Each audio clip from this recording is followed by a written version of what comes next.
రెడ్డి 5 ఏళ్లలో ఉద్యోగుల కోసం కమిటీలు వేసి ఆ ఉద్యోగులకు ఏం చేయలేకపోయాడనే ఫీలింగ్ బలంగా పడిపోయింది. ఇప్పుడు దాన్ని తిరిగి తీసుకురావడం సాధ్యమవుతుందనే చూసుకోవాలి ఆయన. అంటే అసలు సాధ్యం కాదు ఎంతవరకు అన్నారు నమ్ముతారు? కదా అప్పుడు. ఒకప్పుడు చంద్రబాబు టైంలో అయితే ఉద్యోగులకి అన్యాయం అనేవాళ్ళండి. క్రిందటిసారి పీఆర్సీ ఇవ్వడం 2 సార్లు ఆయన అధికారంలో ఉండగానే 14 నుంచి 19 మధ్యలో 43, ఆ తర్వాత 20, ఆ తర్వాత జగన్ వచ్చి 27, ఆ 27 తర్వాత అందులో మళ్ళీ 23కి తగ్గించా. పీఆర్సీ తర్వాత కమిటీ చివరిలో వేసా. పోనీ అప్పుడే కొత్త పీఆర్సీ వేసేసాడా? 2వ పీఆర్సీ ఇచ్చేసాడా? ఎలక్షన్స్ ముందు ఎలక్షన్ అయ్యాక ఇస్తానన్నాడు.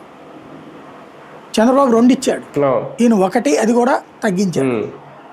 నెగిటివ్ ఉంటుందా ఉండదా? అట్లాగే వాళ్ళకి ఇచ్చే రిటైర్మెంట్ బెనిఫిట్స్ ఆపేశాడు.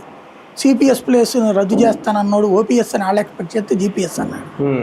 ఇవన్నీ వాళ్ళకి నచ్చలేదు, దెబ్బ కొట్టారు. వాళ్ళ సత్తా ఏంటో చూపెట్టారు. అది చూసిన చంద్రబాబు నాయుడు జాగ్రత్త పడుతున్నాడు. అది ఒక రకంగా ఇది జగన్మోహన్ రెడ్డి గారికి కూడా ఒక పరీక్ష ఏమో రేపొద్దున్న ఎన్నికలకు ముందు.